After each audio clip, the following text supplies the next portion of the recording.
Hi everyone, we're here today with Ilias, who's a senior solutions architect. Okay, Ilias, we're so excited to have you here today to talk to us a little bit about what being a solutions architect actually is like. So for our viewers, would you mind quickly introducing yourself? Of course. Hi, Angelica. It's great to be here. My name is Ilyas. I'm a senior solutions architect. I have more than 15 years I'm experienced in IT. I've done pretty much all kinds of roles. Started as a developer, technical team lead, manager, and then at some point I decided to go back to doing technical stuff. And so I started to look at a role where I can combine my experience solving problems, technical problems, and working with business stakeholders. And the solution architect role seemed like the perfect role. And I've been doing that for the past, I would say, 4 or 5 years. And I live in Montreal, Canada, by the way. And as I said, it's great to be here, and I'm really excited to be helping. Wow, cool. Yeah, I know that like a lot of us are very curious about this role because it's a little bit less common compared to software engineering, actually. So I think a great place to start is, can you tell us what solution architecture actually is? Perfect. So the role actually sometimes has different names from different companies give the role different names, right? But recently, and especially since the cloud became a little bit, well, give or take, mainstream, we settled, or the industry settled on the name solutions architect. And basically what it means is you will be working with different stakeholders, developers, business, product. So you will be that liaison, that bridge between all these stakeholders. And you will be, for example, taking the requirements from business and getting them reviewed by developers, and then building a plan to solve that, those requirements, and converting them into features. And in doing so, like, there's a lot of, we can probably talk about that a little bit in details later, but there's documents, there's deliverables, there's artifacts, there's a lot. So it's like a position that is, as you mentioned, it's not really known that much comparing to other positions like a software engineer. So I'll be happy to talk a little bit more about that. But in a nutshell, you are solving problems, you are providing solutions, and you're doing it in a way, and your work actually goes even beyond that, because the role of a solutions architect doesn't stop when the problem is solved. You actually accompany the product even post deployment. So you're monitoring what was deployed, for example. You're looking for improvements. You're looking at how to scale that product to the next level. The only thing I would add there is that all these responsibilities are really, really tied to business, or really, really tied to business requirements. Like, you're not working only with developers, and you're not only working with DevOps, and you're not only working with products, you're actually working with all these people within the company to push a feature forward. Okay, yeah, so it sounds like it involves like a huge variety of skills, and you have to have technical know-how, but also a lot of like business savvy and know how to work with different product and stakeholders as well.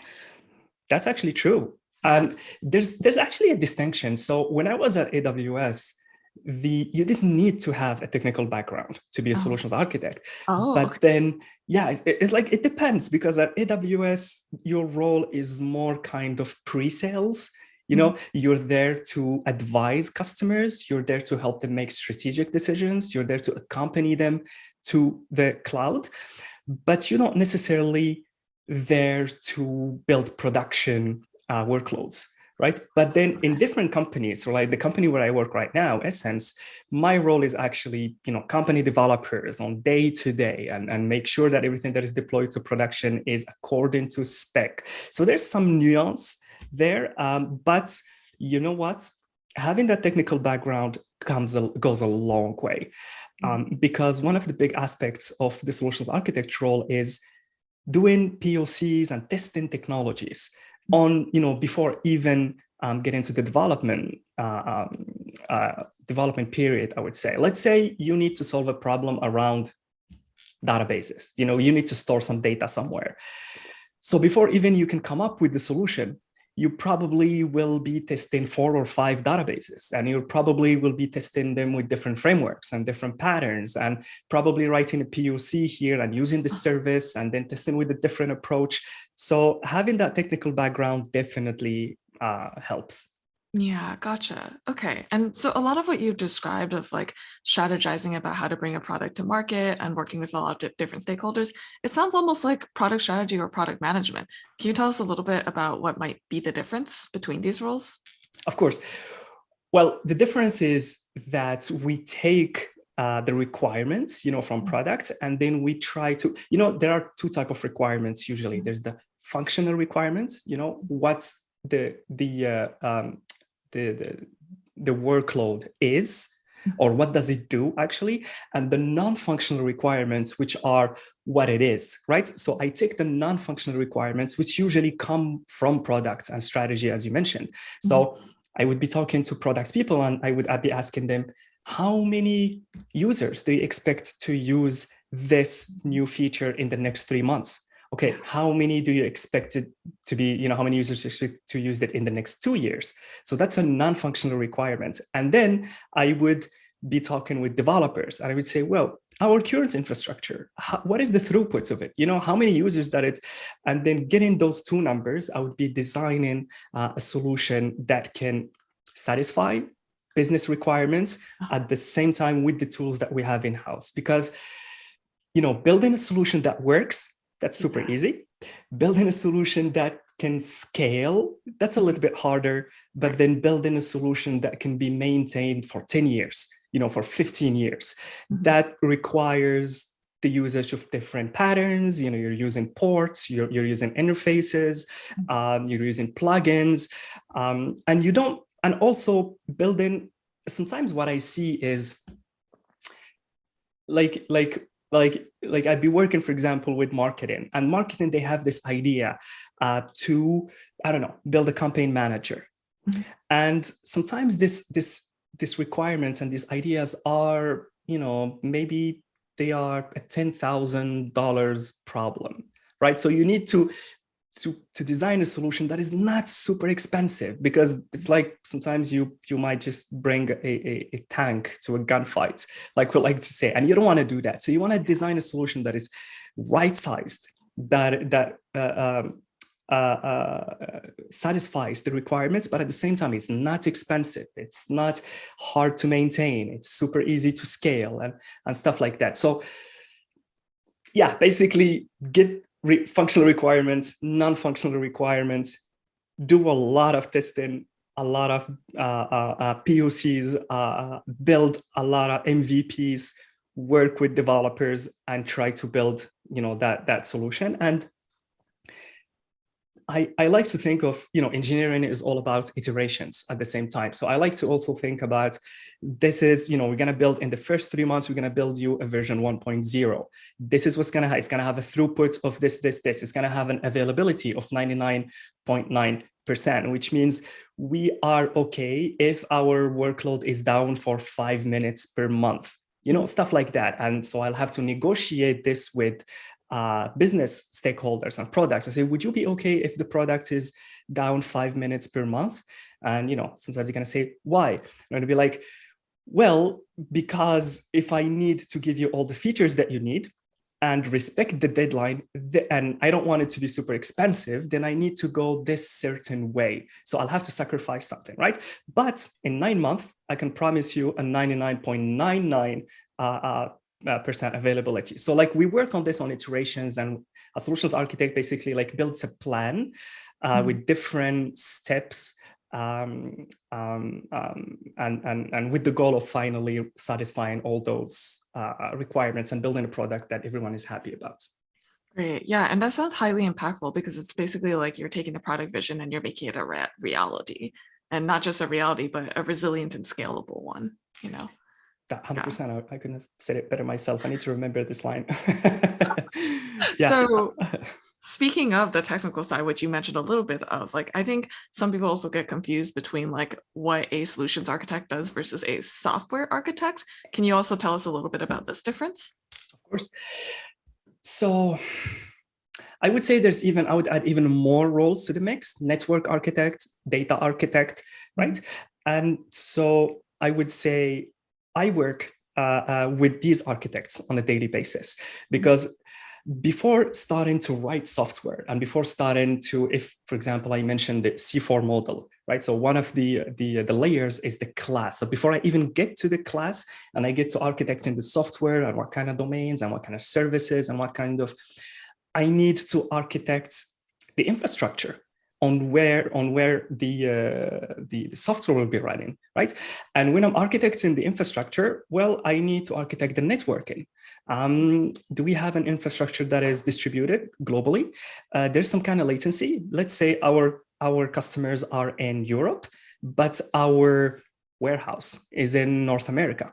So, and I need to build, for example, a data ingestion pipeline, right? And get the data, then build a single pane of glass for execs and upper managements, for example, to have an idea about what's happening in the business and everything. So, like there's a ton of things that we need to build before we even get to build the software itself and the application itself.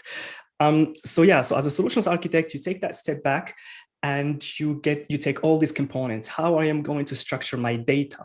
How am I going to be structuring my networking? Like what kind of regions, what kind of availability zones, what kind of databases I'm going to be using. And then we talk with security, and then you talk with networking. And then when you have a solution, okay, so now we have the infrastructure, now we can get to the software, part of it. And then that's when the software architect role shines. And that's where we start, talking to them and working with them to make sure that their software can leverage this infrastructure to the max, right? So we can start saying, for example, we start talking. First of all, you want to know the strength that you have in-house. A lot of companies, I don't know, like they spend the last 10 years building something in JavaScript or building expertise in PHP, and you can't just introduce a new technology and say, guys, the best thing to use this is to rebuild everything in C++. I mean, you can, but it's just not realistic, right? Yes. So we start talking with software architects and basically using the tools that we have to engineer the software to take advantage of all these. Well, I work mainly in the cloud right now, so I would say to all these advantages that the cloud provides. Mm-hmm. Gotcha. Okay, so you're handling like basically the whole ecosystem of infrastructure that is required to make this product a vision. And it seems like software architects work mostly on just the software component. They really focus on that. But it seems like your role then requires a lot of different skills. Can you tell us about like what types of skills, both hard and soft, you would need for your role? Yes. The role comes with a lot of responsibility, that's for sure. Yeah. And one question I get also on my YouTube channel is, I just graduated, for example, and I want to be a solutions architect. Can you help me? And I really, as much as I want to help everyone, and as much I don't want to, I want to be what's the opposite of pessimistic? Optimistic. Yeah. Yes. English is not even my second language, so I'm struggling sometimes. As long as I want to be optimistic and push people, I want to tell them, if you want to succeed in this job, you need experience. You need to fail sometimes. You need, because a lot of things, a lot of problems that I'll have to solve on a daily basis, they're not like, we're not talking about rocket science here. We're not sending anyone to the moon. But if your business, let's say an e-commerce website, and then it goes down during Black Friday, even if for 5 minutes, then you lose a lot of money and no one is happy. So there's a lot of responsibility that comes there, and experience plays a big role. And so I would want to start just by telling people, please don't rush it. Yes, you definitely can find someone who can hire you as a solutions architect, like fresh graduates directly from school. But if you want to really succeed in this job, you got to take the time to, well, first of all, familiarize yourself with technologies that are current. And this is a big advantage that's for a solutions architect is to be able to do deep dives, quickly in projects and new technologies and things, and wrap your head around them as quickly as possible. Because sometimes you get a feature from products, they say, well, we want to build a chat, a new chat, a messenger system. And you're like, oh, I've never done any live WebSockets messenger before. So you need to be able to just, I would say, be a quick learner. So being a quick learner goes a long way for solutions architect, which means that, YouTube is your friend. Books, articles. So you need to be able, audiobooks. I find myself spending a lot of time listening to podcasts and audiobooks recently. But it all goes back to, you need to be able to be a quick learner. And the second thing is focus, which is something we've lost a lot recently with social media and all that. The attention span of everyone is, and I'm one of them. Like, my phone is always buzzing, but being able to just put your headphone and focus on one task for 4 hours, 5 hours, 6 hours a day, this is a big advantage. A lot of the time I spend is juggling with all these requirements in my head and trying to find the best services that go with the constraints, and then link them, and then with all these. So you got to be able to really focus. There are definitely tools that help you for that. The other thing is whiteboarding. I would say that whiteboarding is like a soft-ish skill and a hard-ish skill. I don't know where to put it, but it helps tremendously because, again, you will spend a lot of time just with yourself designing things, but you will spend a lot of time talking to a lot of other departments and people, and being able to put everything, like visualize everything in a whiteboard and doing that live interaction and coming up with solutions on the fly. So that also definitely helps. Now, do you have to be a developer? Do you have to have a development background? Not necessarily. A lot of successful solution architects have networking backgrounds, or they have, even sysadmin backgrounds. They're really familiar about how to deploy containers and how to scale systems, and probably they've never written one line of code, but you know what? They know how systems and work, and they work with software architects in order to figure that out. But I would say, yes, you need to have some kind of expertise in one of the big areas of IT, either networking, system administration, development. You need to know the nitty-gritty of how these systems work. The other thing is, the other skill that it's often overlooked, and because it's not sexy, networking is not sexy. You see a lot of these new technologies like Docker and serverless and machine learning. Those are, super sexy. People want to learn them, but the networking, people are like, yeah, I don't want to handle the OSI model. Oh, I don't want to handle, CIDR blocks. But cloud is based on networking. We would have everything we do right now is based on networking. All these concepts that we deal with every day, like I don't know, like latency, for example, like replication between databases, like all these concepts are based on networking. So networking is definitely a must. It should not be overlooked. Now for the soft skills, and please let me know if I'm, digressing, or you want to ask me anything in the meantime. For the soft skills, well, listening, 100%, and asking the right questions. You will be talking a lot of times with stakeholders and customers, and they don't necessarily know what they want. And you got to be able to find the real reason behind it, right? So let's take back our example of writing a messenger application. So let's say you're talking with someone, and they're going to say, hey, we want a chat application to add to our website. And you got to be able to say, why? Like, what is the real reason? Oh, because we want our customers to talk with each other. Okay, but why? Oh, because we want to reduce the time it takes for our customer agents to answer them, and we want them to be able to, I don't know, reach them. Okay, but why?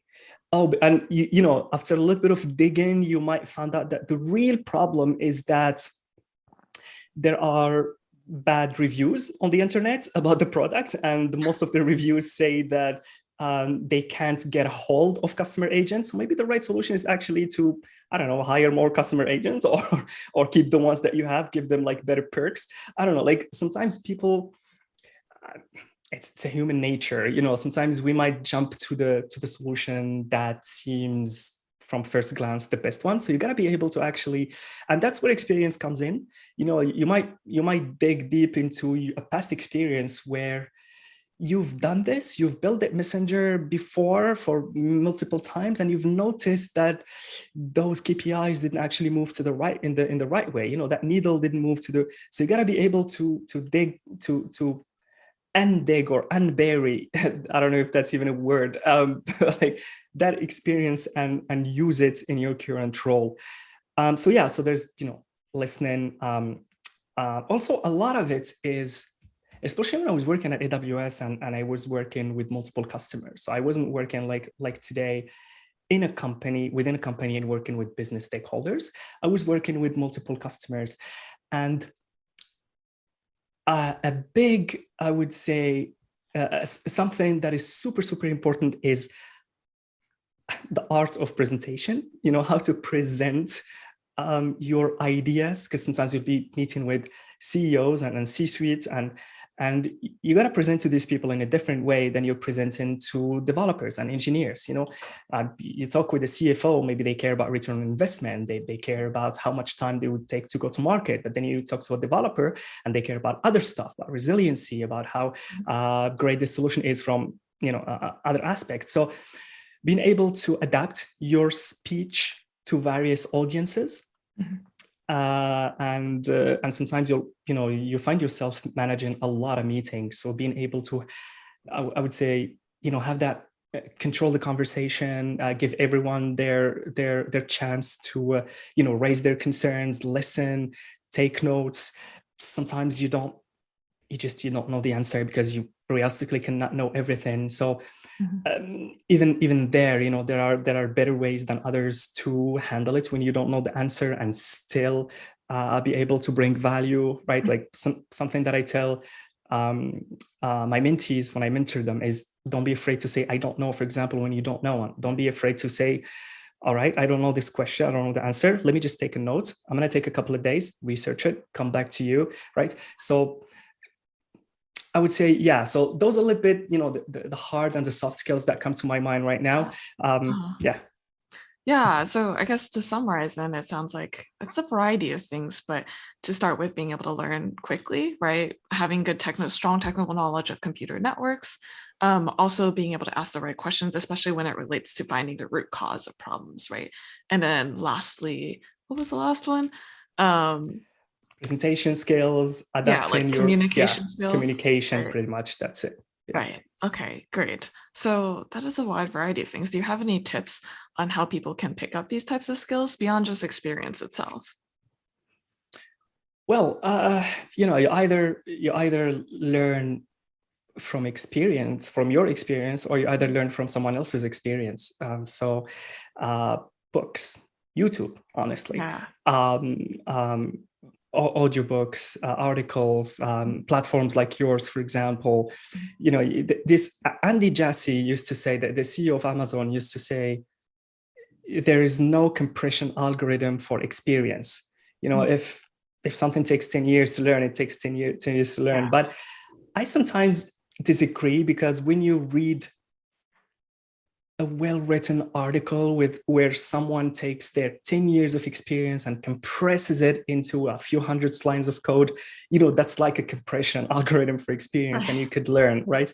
So, you know, communities, and also I would want to add, build side projects, or contribute to side projects if you don't want to start them from scratch. There's a ton of them out there, because when you build something, you are the CEO, CTO, developer. Like, you get designer, you communicate, you hire, you get to, it's like a fast track, you know, you get to handle all these aspects of the job, and it probably even it speeds up your learning. Mm-hmm. Right. Yeah. And I like that because it promotes like really self-driven, independent learning, right? And nowadays, with all of the resources on the internet, both from your YouTube channel and from Exponent's like platform and YouTube channel, there's plenty of resources out there. Yeah. Okay. So Ilyas, I think we've learned so much from you today about solutions architecture. Thank you so much for being here. And to all of our viewers, thanks for watching. Good luck with all of your upcoming interviews. Bye, everyone.